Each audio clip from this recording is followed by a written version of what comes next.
This episode of this Focused Practical Dreamer's Journey is brought to you by energy healer Jean Border's personal, powerful transformation program. Know you're leaving money on the table, but can't figure out how to bring it in? Need to double your productivity and profitability?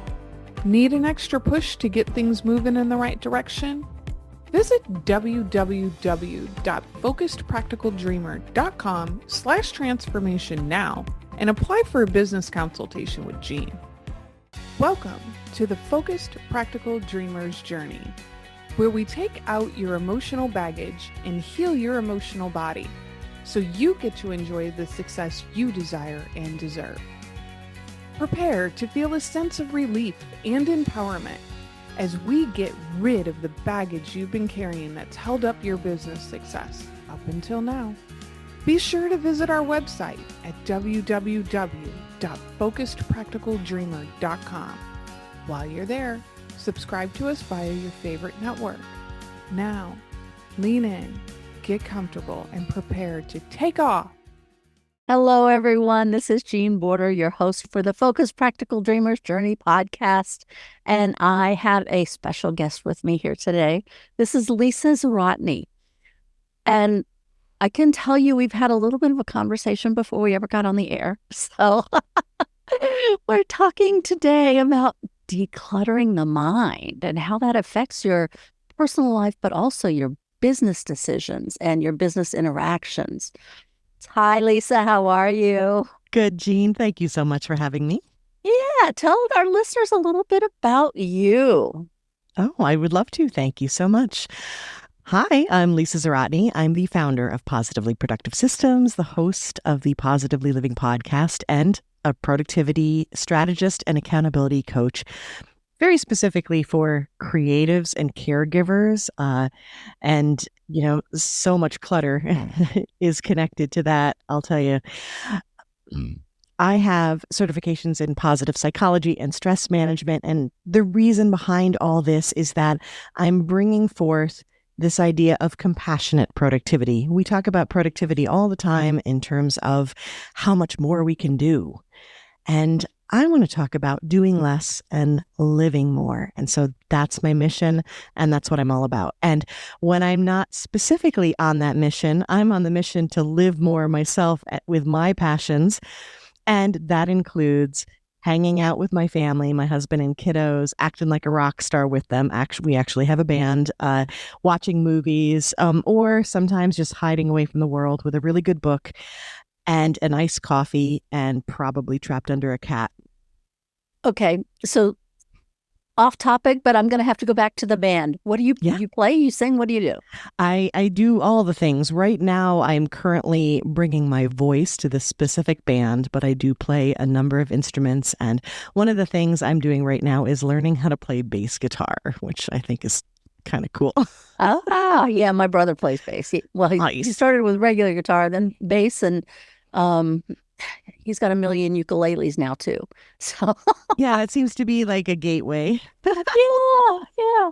Okay, so I'm musically inclined. So there we go. That always draws me in. And with the books, I have thousands of books. I've been a reader forever. But off topic again. So let's talk about clutter. So when people come into a business, and I'm going to focus on productivity because that's where we all get hung up.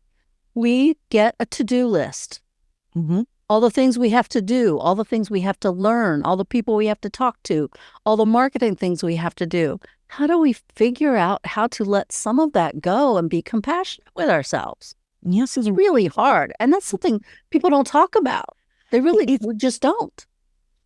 The way you described it, right there in your wording of it, having this to-do list and the things we have to do, right? And it's immediately that perception. And this is especially the case if you are entering the entrepreneurial world, that we have all this information at our fingertips, which is wonderful, but also overwhelming because there's the have-tos, the shoulds, right? And so the first thing right off the bat is to ask yourself, whose idea was this? Like, who's telling me that I need to do this, that this must be on my to-do list, that in order to be this kind of entrepreneur, I must do this thing. Like, we have to figure out the filters for choosing what we need and what needs to surround us and what we're going to put our precious time and energy to. And the way that we do that is by checking in with ourselves, by having people that we trust, right? Help us.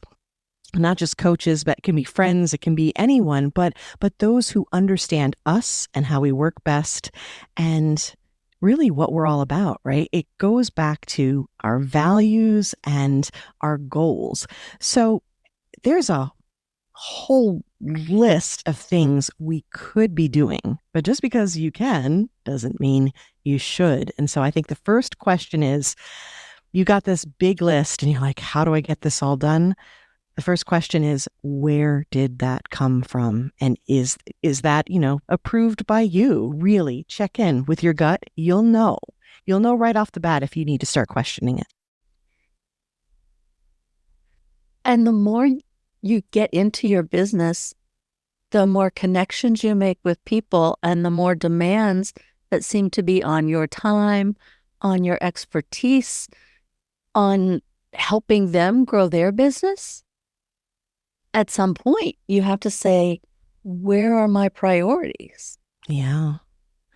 And where are my boundaries too, right? The limits. That's huge. Yeah. Oh my God, that's absolutely huge.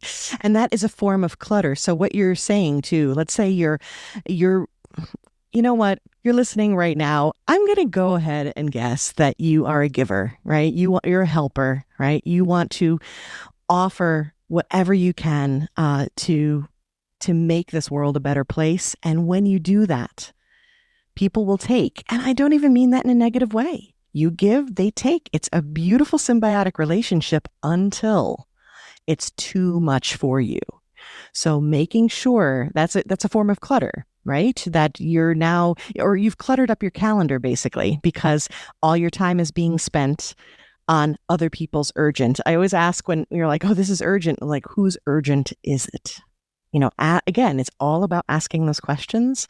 And when you want to give so much, putting a cap on that. I do that. I'm an extrovert and I love these conversations. I know for a fact that when we're done with this conversation, because I can tell already in the moment that I'm going to be energized by this, but I still show up with all of myself, right?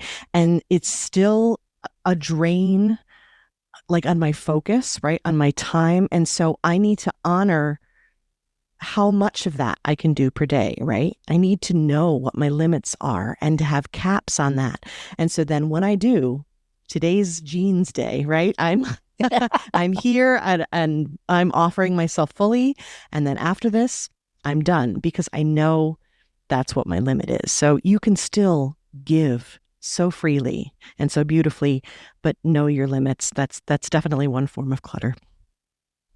When I got into this business, I set very strict boundaries for my time because I had the stressful career. I had the long work days, the have to get the projects done. You just take on more and more and more. And it helped me advance. It really did. But I've done that. Yeah. And this is for me, right? I get to set the rules. I get to set the time. But there are still, even with that, there are, oh, well, this is coming up and this is coming up and this is coming up and I want to do this and I want to do this. And I'm like, well, wait a minute, slow it down. Yeah. Slow it down. Last year, you were excited to do that. This year, are you still excited to do that? Or have you moved past it to where something else might be a better fit for you right now? Yeah, that's a great question. And also too, I mean, you can have like so many things that you are in fact excited about, but understanding that some can and are probably best to wait a little bit. And it doesn't mean you have to wait forever for it. It could be wait a week or a month, or it could be longer. I mean, it depends on what it is, but understanding that, yeah, you can do so many things you want to do, but maybe not all right at the same time. And that's the conversation I have.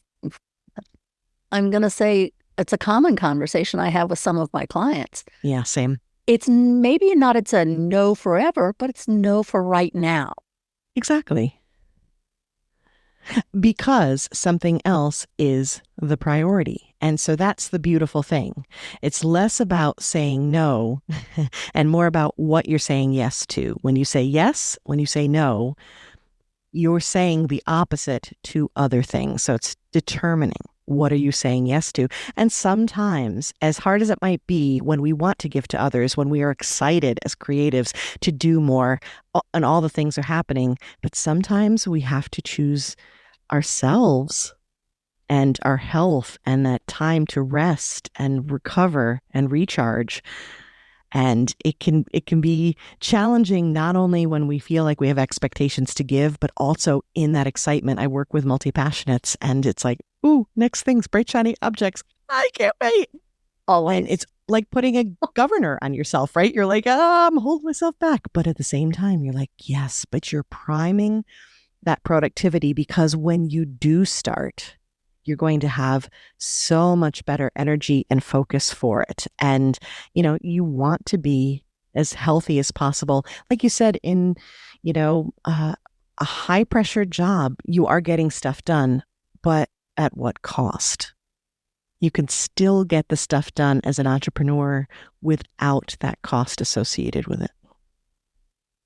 And I find that so often that once you get started on that treadmill and it speeds up and it speeds up and it speeds up, and you get used to the money coming in while you're at that high peak performance, and now you're afraid to slow down because you've come to rely on the money, right? Now what do? I need that. I can't give up this. I can't give up that. I'm working 12-hour days. That's what I have to do. Well, do you really? Well, that's what I have to do to grow my business. Well, do you really? Yeah, it's the only question. But sometimes we don't even allow ourselves the time to explore. Do you really have to stay on that treadmill at that speed? Or are there other things that might support you that would allow you to also look at your boundaries and see where you've stepped out of them? And also, too, making sure that your goals are in alignment with you truly, because so many times we can be like, I need to scale my business. I need to grow. Why? Well, because that's what everyone's telling me is what's next. And it's like, what if you don't want to? I love saying around the New Year time, when people want to do resolutions, I'm like, well, you can resolve to be exactly like you were the year before. That's okay, right? Growth can happen in so many different ways. And sometimes the most beautiful growth is full acceptance of who you are as a person and what you're doing, and being happy with what you do. You can have gratitude for what you have and want more. And you can also have gratitude for what you have and be perfectly content with it. You get to choose that. I think the choice part is where people forget the whole idea of, in your terms, compassionate productivity. Yes. They set a goal for themselves at one time because they thought that would bring them joy, or that would bring them happiness, or that would say, I've done it. Yeah. But they don't take the time later to look at that and say, is that really what I wanted out of that goal in the first place?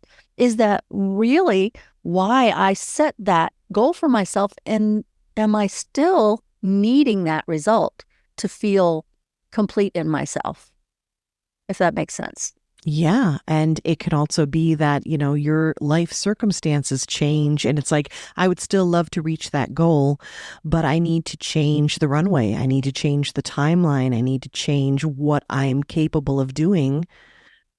Sometimes because we have to. This happens often, right? When we have some kind of medical or health crisis, but it can also happen when other priorities pull us. And I know as a mom, I've had this happen where something major has happened with my children. And it's like, okay, then I am pausing on this particular project and I'm adjusting my business because, yes, I love to change lives and to transform people's mindsets about productivity and to help them literally do less and live more. Yes, I love that.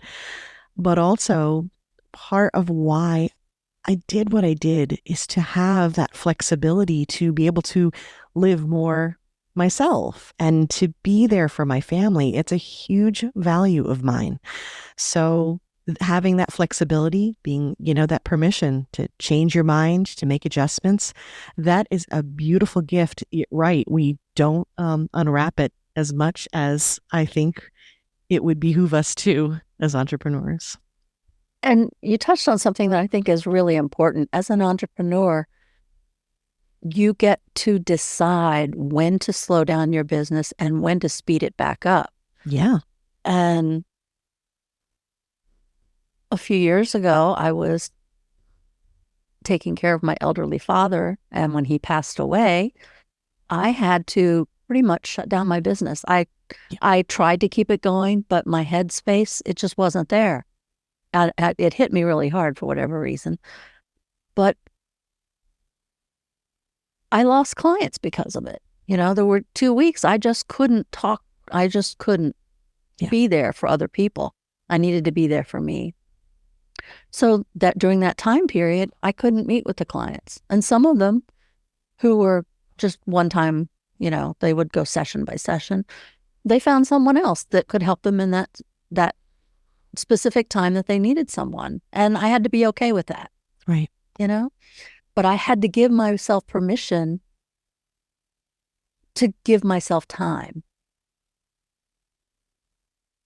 And exactly. Sometimes to actually say, it's too much. I must stop and take care of me. It's just too much right now. Not forever, but for right now. Now you're talking too about a situation that it's big. And so I'm so deeply sorry for your loss, and also understanding a bit more than you may realize how much that takes out of you even before a loved one passes. When you are a caregiver, and I was one, actually, I've been it multiple times, but the big one was for my mom. I had my babies at the time. I was pregnant at the time, actually, and caring for her, and she had Alzheimer's. And that takes so much out of you, and you're in an impossible situation. And even then, we have this tendency to be like, no, we can do it. We can manage. I got this, right? There's something about, I think it's a combination of pride. And I don't mean that in like we're being prideful, but just this like belief in our abilities and our strength and the not wanting to ask for help. So that's huge. And I think those big life events are beautiful, hard, achingly difficult, but beautiful lessons for us. But imagine you are in the entrepreneur realm and you don't have a big event like that, but you're slowly being eroded by pushing yourself and pushing yourself. That's what I see with my clients so much. It's insidious because sometimes you have this big trauma and then you're like, I have no choice but to stop and reassess and change my pace. But what about all those other times when you're like, 60-hour weeks and, like pushing?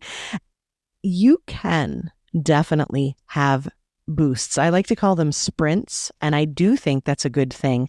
There's a great book, The Productivity Project by Chris Bailey, that I appreciated. He was like his own guinea pig for different types of productivity techniques. And he talks about doing like the overtime, right? The extra hours for like a week or so. That can actually work. So if you have a launch or if you have something specific you want to do, like you said, choosing when to slow down and when to speed up, you absolutely can, and it will work. It just won't work for the long haul. Don't let it become the norm. Or those extra hours and that extra pressure and the extra stress, that becomes that clutter, that becomes your path to burnout as opposed to your path to success. Path to success.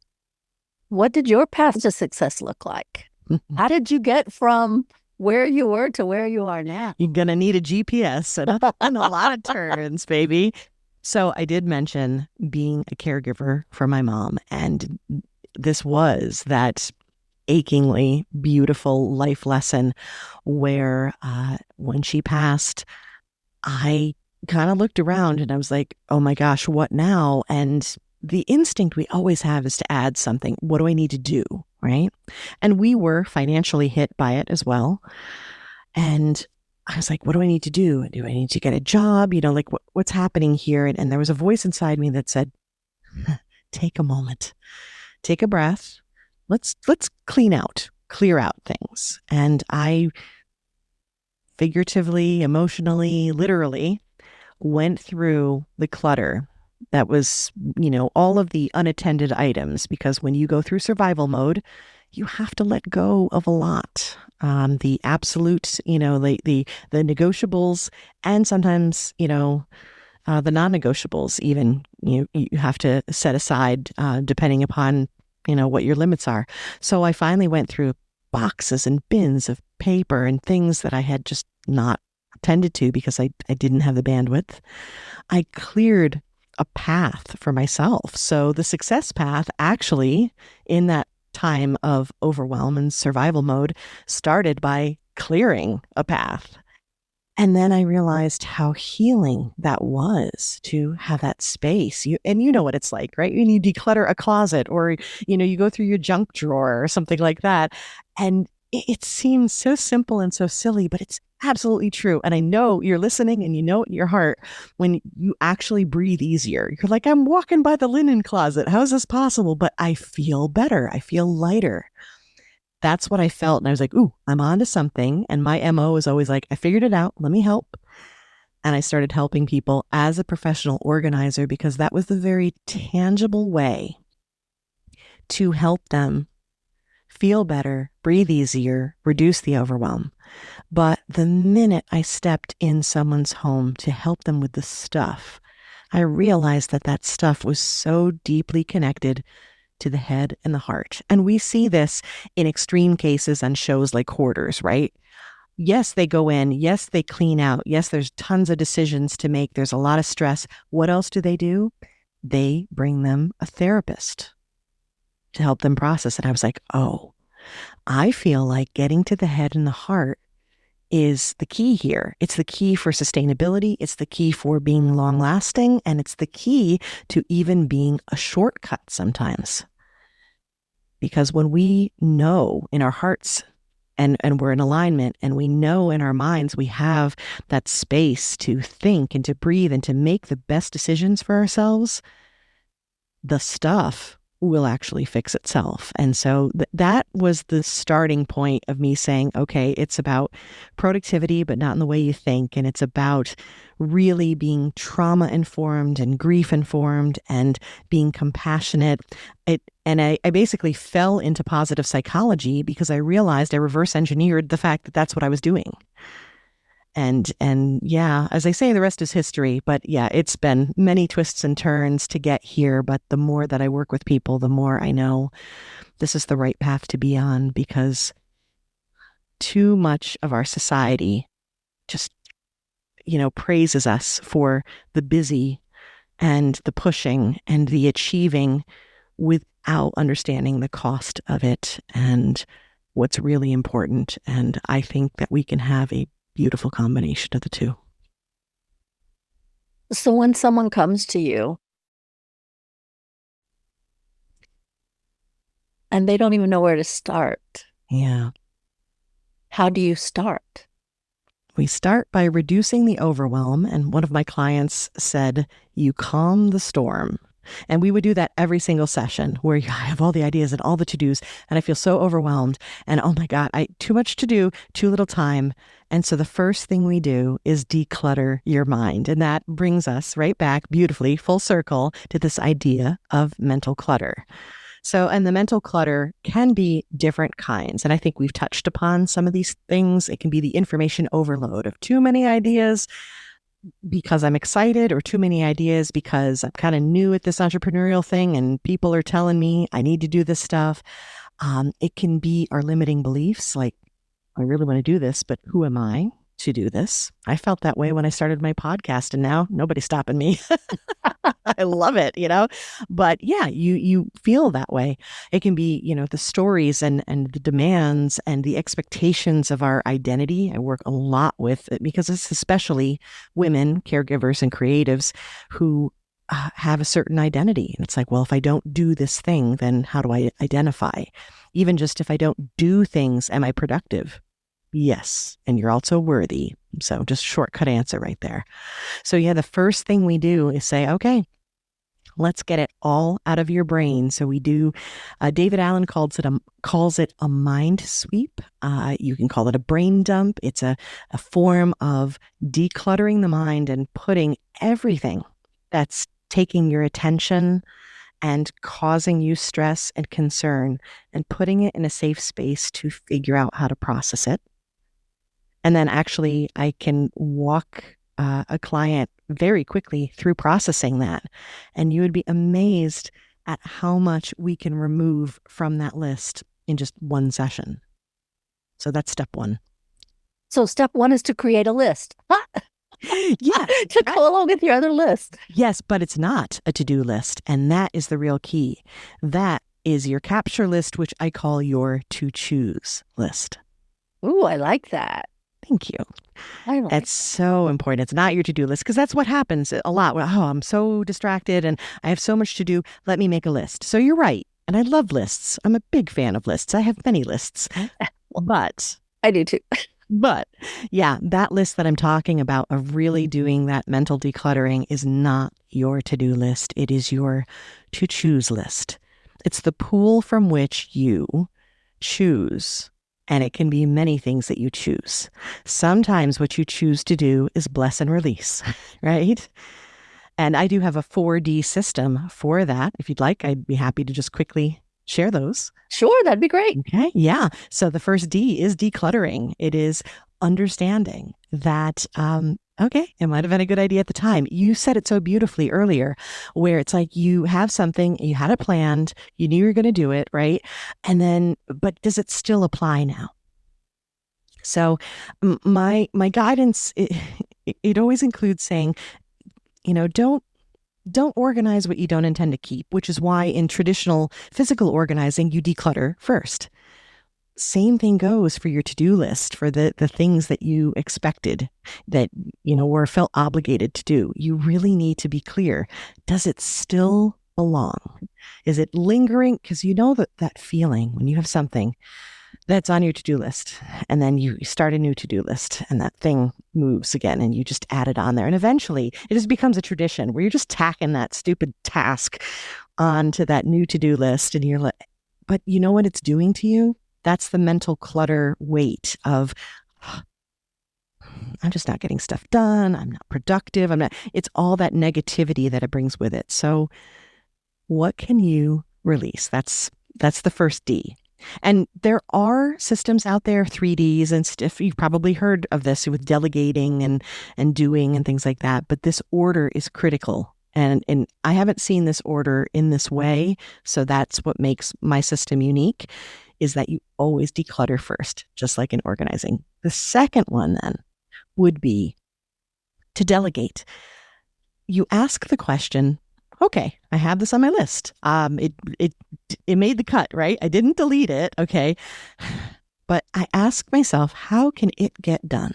And you'll notice the distinction, the way I said that, was not how can I do it? You keep your mind open. You don't have to be the one to do it. It could be, you could pay someone. It could be, you could ask someone for a favor. It can be other people who help you, or, this is my favorite, it could be tech. It can be automation. There's a lot of ways, right, that we can delegate a task to create space, because that's really ultimately what we're doing with all of this, is making space for what matters. And by the way, part of what matters is always you. So that was the second D. The third is to delay. And you mentioned this before. It doesn't have to be a someday, but it's also a not now. Not everything has to be done immediately. We do get into this zone of saying, oh, I got to do this. I got to do this. And it's all urgent. It's all a priority. If it's all a priority, then nothing's a priority. There really is a ranking if you get down to it. It can feel like there isn't, but let's dig deeper. So you don't remove it, you don't delegate it, but you do hold off, you defer it until you have the bandwidth. Then the fourth D is do. Now, this is where we get into classic productivity. This is where we get into prioritizing and figuring out urgent versus important and using your techniques like the Pomodoro technique and actually tackling the tasks and tackling them in the right order and in the right way for you. That's the 4Ds. I love that. Thank you. And I totally forgot what it was, but there was something I'm like, that's so cool. I have to talk about that. And it went out of my head because I got so involved in your process. So that's a good thing, I guess.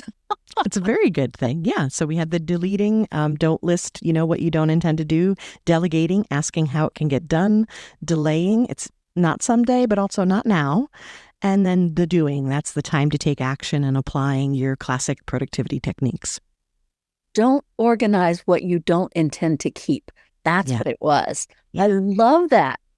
Because sometimes, again, we fall back into that trap. Well, it has to be perfect before I donate it. Or it has to be, well, why do you have to glue something you're going to donate?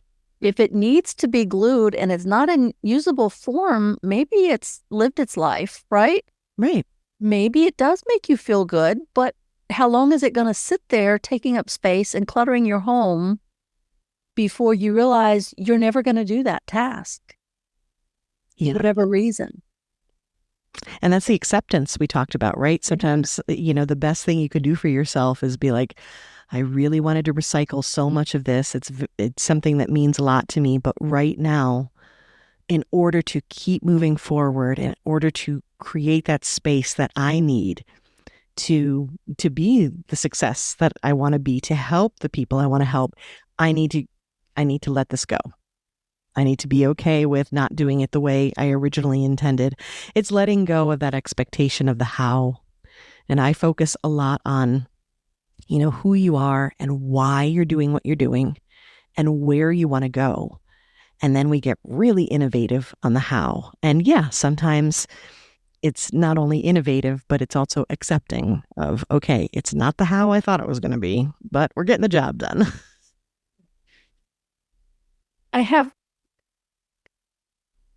Occasionally I have discussions with clients about, I'm an energy worker, right? So energy in a home is important to be aware of. Yeah. Right? We hold on to so many things and our energy can be stuck in something that no longer serves us, especially when it comes to clutter. Maybe it's something an old significant other left at the home, but that relationship has been over for months or even years, and you're still letting it sit there in your home. What's the purpose? It's sometimes so hard to look at the why we're holding on to something. Are we hoping they'll come back? Yeah. Or are we trying to get the feeling back from before? Right? But if it's no longer serving us, the clutter issue can take over our thoughts, which is where you live, I believe. The clutter in our home can impact the way we feel about ourselves. The clutter in our office can definitely impact our business, right? If you also how we feel about ourselves, just like you said. Absolutely. If you've got piles, you can also feel like, I'm a disorganized person. How am I going to help someone else? And you might not even mean to have that thought. Right? And it's the whole imposter thing. Well, how, if they knew what my desk really looked like, would they even trust me with their business growth, right? That kind of stuff. Or I can't even get my own house in order. How can people trust the advice that I give with their business or with their marketing or with their branding or whatever it is, right? Right. It's very funny how we tie up our self-worth with what we keep around us and the whole mental clutter. and the shame. And that's one of the first things I love helping a client release is let's let it go of the shame and guilt. Just going to double check. Are you human? Okay, great.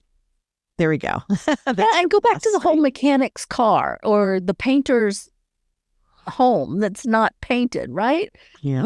It's sometimes easier to work on somebody else's stuff than looking at our own or dealing with our own. Absolutely. Because, well, I know I can do it, so I'll just do it later.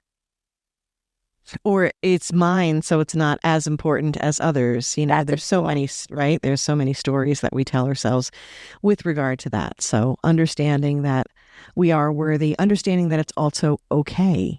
It's that acceptance of this is the state of it. And one of the things I've noticed quite a bit is that I attract people who tell me, I was organized at one point. What the heck happened? And it's like life. It's called life. I'd like to introduce you. Oh, that's funny. Yeah. And I get that. Yeah. Yeah. I mean, I get it and I live it too. So I do try to share my mess very openly with everyone because, I don't ever want someone to think, oh, you're a productivity strategist, so life must be perfect. I totally screwed up on an appointment earlier today because I made a human mistake. You know what I mean? It happens. We learn, though, we grow, and we have tools. And I have a lot of tools that help back me up. I often tell my kids, I'm like, I know I seem impressive, but I have a lot of tools and systems that are making me look this good. If I was just relying on remembering what the heck was going on and what I'm doing in my head, we'd all be lost. Okay. It's, I'm not special in that regard, but I know the tools and I know the best tools for you. That's where I shine. And, learning that, understanding it, it does take acceptance and it does take coming back to that idea of compassion, self-compassion. And I think at different points in our lives, we're better equipped to deal with certain things. So maybe at the time that you were very organized, maybe that was needed to get you through that time of your life. And now it's no longer quite as urgent internally, right? And so you've got another area of your life where you're shining. That could very well be. And to that point, you can be focused elsewhere on a new project. And sometimes you'll notice this in your life especially with physical clutter. If you're noticing that things are messier than usual, look for the signs. You're like, oh, that's right. I've been rehearsing with the band a lot more lately. We're getting ready for a gig, whatever. It's like, sometimes it's not even that you don't have the ability or the tools or anything to do the thing, but you're distracted or you're taking that energy and that time and you're, shifting it to something else.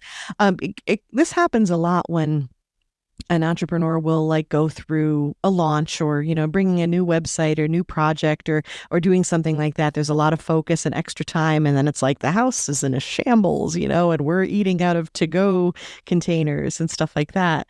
And so that's okay. I mean, as long as that's temporary and then you go back, you reset your systems. And the more that you can declutter and simplify and reset those systems, the easier it is to maintain. But to your point, we can sometimes be pulled away. And when we see those, the spaces kind of out of sorts, it can be a sign. Our mental and physical realms, they affect and reflect each other. So it's always good to be like, what's going on here? And sometimes we get so laser focused on one thing that we let everything else go and don't even realize it until it becomes very obvious. Yeah. Neurodivergence with hyperfocus. And that hyperfocus is, that's a superpower. It's amazing. But yeah, acknowledging that and being like, oh, okay, it's time to tend to these other things now because I've let it all go. And yeah, coming back and finding that harmony again. So you have some helps for people. Talk to me about that. On your website, you have things like worksheets, workbooks. What do you have that people might be interested in exploring? So one of the things we talked about already was doing this mental decluttering, right? And the mind sweep. And I have a workbook dedicated to that takes you through that step by step. I'm actually planning a private podcast episode that will also be a freebie. But for right now, in my productivity toolkit are these very same workbooks I use with my clients. So you can do this yourself right now. And it walks you step by step through this process, and then what to think about not only in terms of taking the steps to declutter, but then the questions to ask and how to process what's there. And in that toolkit, there's also a core values workbook. I talked about what you really value. Understanding that is so important, because when you step into time management and you're choosing what to do and when, you need to understand that if you're not aligned with what you value, it doesn't matter how good your systems are and how good your habits are, you won't do the thing if it's out of alignment. So core values are critical. And then the third thing in this productivity toolkit that I just absolutely love, and you'll understand by the name, is the joy list. It taps into happiness, positivity, energy management, self-care. It's all of these things wrapped into one. And it's a workbook that helps you with, and again, these are like a couple of pages, a few questions, very quick to do, where you can determine what brings you joy. And you might think, oh, I know that. But we talked about this already. Sometimes we don't step back and think about or ask ourselves these questions. So I would encourage you to ask yourself that question. And here's why. When you know that, you can start to integrate these things that bring you joy, and stuff that might surprise you that you've forgotten about. For me, it's absolutely iced coffee. I'm not pretending otherwise. It sounds so silly. It does. But really, stopping for an iced coffee, and I think partly because I take a deep breath when I do it, because it's refreshing, because it's like a positive trigger for a reset. And I know this about myself. So as silly as it might sound, you put that down on your joy list, and then you use that as a guide to intersperse these things, which can be very quick and very simple throughout your day. Your energy will completely shift as a result. You're taking care of yourself better. It's joy, and we need more of that. Well, the first thing that came to mind is new experiences. I travel. I've traveled all my life. I'm still traveling. There are still a few places on the globe that I haven't been that I want to see. Mm-hmm. So that takes a little bit more effort to get there. True. But the planning can happen, Exactly. in short bursts. Yeah, or taking time to make that list, to dream. It could even look like a vision board for where you're going to travel, like a travel-related vision board. There's a lot of different ways. There you go. Not surprised. That's awesome. Well, looking at that, and maybe, or, just playing with that. Like now you have the vision board. Now you look at one of the places on there and you research it a little bit, or maybe you find a documentary on Netflix and you watch that and you dream about it, or, search YouTube. God, I've learned so much from YouTube. But yes, there's so many ways that we can play in that joy. And yeah, I mean, you're already a delight to talk to, but you mentioning that like lifted your energy even more. Like I can see a difference and hear a difference. So when we realize that and how quickly that can happen, that's wonderful, because that's so efficient. Activity. I do need to start thinking about some little everyday things that bring me joy. I mean, there's always reading. I told you I have thousands of books. Yeah. Music is another. I play the piano, sing, all that stuff. I have to think about that, because that's not something I'd paid a lot of attention to, right? Yeah. And one of the things is awareness, right? Mm-hmm. Awareness is, in my view, is the very first step of creating change in your life or in your business. And then become focused on what you want to happen, and then taking strategic action to get from where you were to where you want to be, right? But I have to become aware of what brings me joy, other than reading and music and traveling and family and my dog. What else? See, the list is starting now. Great start. You've already started. Yeah. As soon as you become aware that your subconscious and your thought process will help you move along that journey. Yeah, absolutely. Be willing to start, right? Yeah, our brains are evidence seeking, and so if we get that momentum built and we get those thoughts, and of course the workbook does have some prompts, some questions that will make it that I didn't think about that. That's an interesting way to figure out what I find joyful. Okay, and then you're right. And once you start it, one of my clients was like, I sat down with a joy list again and a glass of wine, and I was off to the races. And I'm like, well, there you go. That alone, that experience brought you joy, because sometimes we give to so many others that stopping to think about what we'd like is a beautiful gift as well. So I want to come back to this because I think it's important. I keep throwing the words out, but compassionate productivity. I'd not heard that term before, but I really resonate with that. That idea of being compassionate with ourselves, because we're always willing to be compassionate with other people and cut them some slack for not getting something done if they need the time, but not so much with ourselves. It's so true. And I have to say that I started using the term because I was trying to describe how I do things a little differently, right? Or maybe not the expected, because I do work in an industry that is very known for being like, it's sort of cut and dry, if you will. And how are we getting stuff done? And I am all about efficiency and streamlining, and I geek out on, task management systems and stuff like that as well. But I was like, but the human side, it's not platform first. When we first talk, I may want to know, how do you keep yourself organized and what do you do? But my recommendations are not going to start with your calendar and your planner and the different systems. It's going to start with you. It's person first. So I started using that term, and then I started Googling it. I'm like, does anybody else use this? And it was kind of, there's a smattering out there. And it was definitely referenced with regard to leadership and compassionate leadership. And again, it's that idea, companies are understanding that you need to think about, the talent optimizers out there. You need to think about the person first.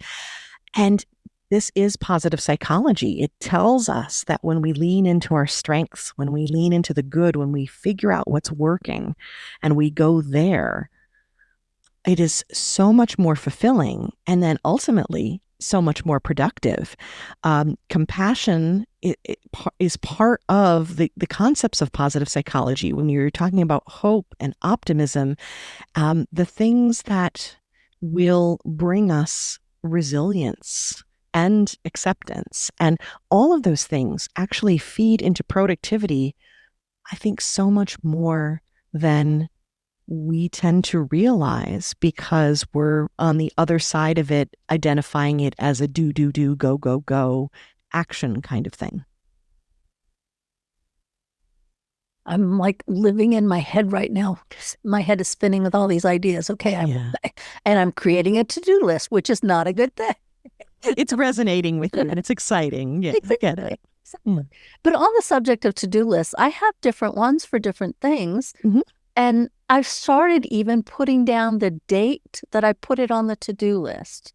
And I found that very interesting, because if they never came up to that day's priority, maybe it was just a thought and it wasn't really an action I needed to take. Or maybe a few years from now, if it's still on there, I may look at it as something that might be a priority, So to that point, you could do something when something comes up, maybe understanding, is this an actual to do or is this an idea? Mm-hmm. And you can have a list of ideas. Sometimes people refer to it as a parking lot, a place to just be like, I don't want to lose this, but it's not something I can deal with right now. Just going to pop that over there, right? I use the task management software Todoist. Just happen to like that because it's what's referred to as low friction. It's very easy from every device I have to quickly pop in a task and not have to think about it, not have to take multiple steps, because honestly, when it comes to habits, we're not going to do that. Let's be honest.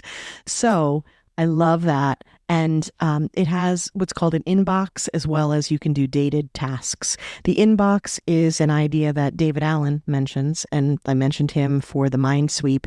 His system called Getting Things Done was this idea that you capture first, right? And then, so the inbox just represents, think of it like you would, and you can actually use this for when you have mail and papers and stuff that you're trying to organize. You have an inbox on your desk, or you have a basket. Like I've often recommended clients when they bring the mail in, they have a dedicated spot. So it's not just like a cascade across your counter. Ask me how I know. So you have that inbox. And then what's beautiful about that is you dedicate like once a week to look through that box or basket or whatever.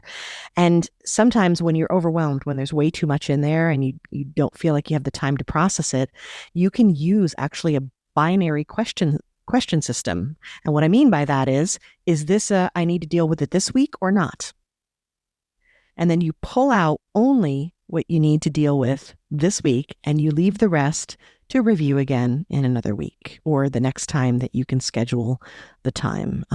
In a way, I guess that is a concept I've used before called reverse decluttering, when you have so much clutter that you have to kind of capture it all together safely, take a deep breath, and then just pull out only what you can tend to in the moment. What I've started doing with mail, and it happened, and I'll tell you the backstory, but first, what I've started doing with mail is, as I bring it into the house, this is actually mail, this is actually junk. Yes. And I create two piles. Yep. So when I do get the urge to go through the mail, I look through the mail. Right. And then when I'm just killing time, I go through the junk. Oh, I love that. So, I mean, I would have a garbage can and, a shredding container right under where the basket is for the mail. But to your point, it's not only that you have to, or it's not that you would necessarily have to say, oh, well, this is junk mail, so I'm going to toss it. But rather you're putting it in a different category that gives you the option. Like, oh, it's maybe something I'll look through. And then eventually you can also decide, I'm not even going to bother to look through this stuff. I'm tossing it. But it keeps it separate from what's important. I like that. And I started this because I mentioned my father.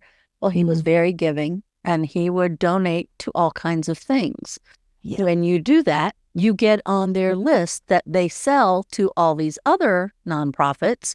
Yep. Who then send you. When I came here to live with him to start taking care, I'll say, he was getting 80 pieces of mail every day. That's ridiculous. He was overwhelmed. Yeah. And so coming in, I was overwhelmed. And so we immediately started, created a form letter, take me off your list, do not sell my information, take me off your list, do not sell my information. And, some of these lists you have to respond to multiple times to get them to actually remove you from their list. I still get mail for my dad wanting money. So that's part of what's in the junk pile. However, I found that it is important to go through the junk pile because sometimes there are things for my dad that even though he's been gone for a few years, I still have to take care of. Right. They're not requests for money. They're actual, maybe it's a check for some lawsuit thing, $3 check, whatever. Some of these things are so small, but it still was not junk mail. Right. Even though at first glance it appeared to be. Right. So it's important that I at least open them and then make a secondary determination. Is it junk? And I can just rip the name, the address off, shred that, throw the rest away. That's a great example of awareness, by the way, of your situation. Like if you live in a multi-generational household, if you have a situation like that, I do live in a multi-generational household. So yeah, there's different categories of mail for different people as well. So all of these things, that awareness of what your situation is and the fact that some people have like junk where it's like, it absolutely could be junk. And others where it's like, no, I got to double check that, which in your case. So That's an excellent example of knowing your unique situation and then applying a system that works for it. Yeah, systems they can be such a brain clearing activity. Mm-hmm.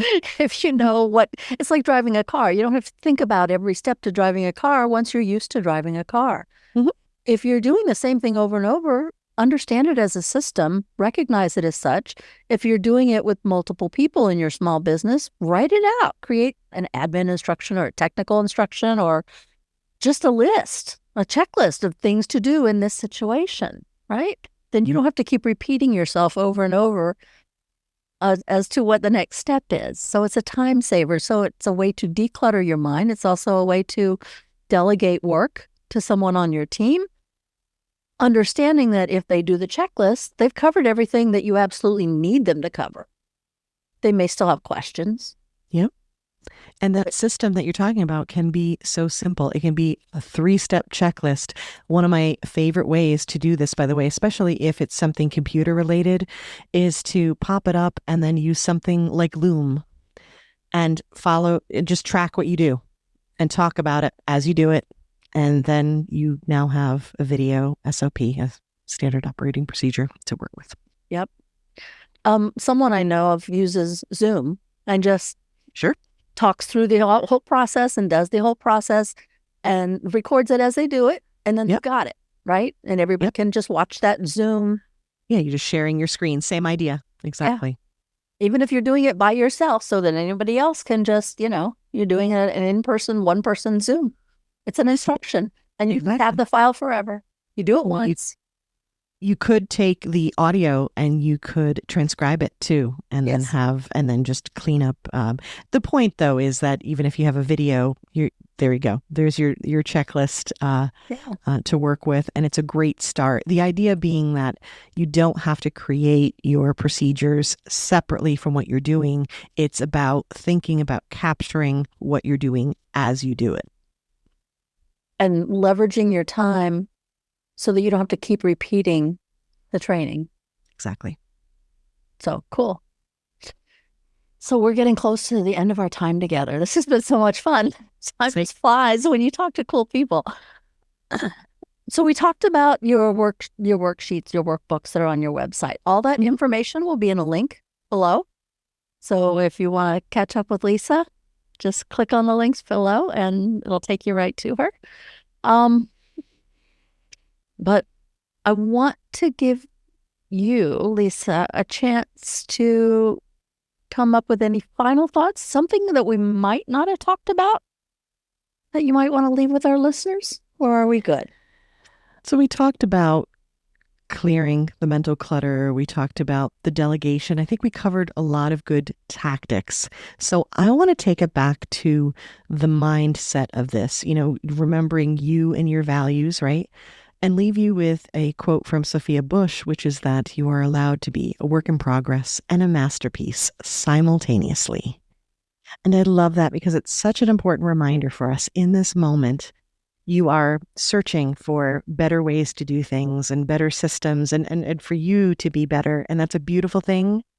But also, you are incredible just as you are in this moment, incredible for being here and listening and trying to keep your mind open to new opportunities.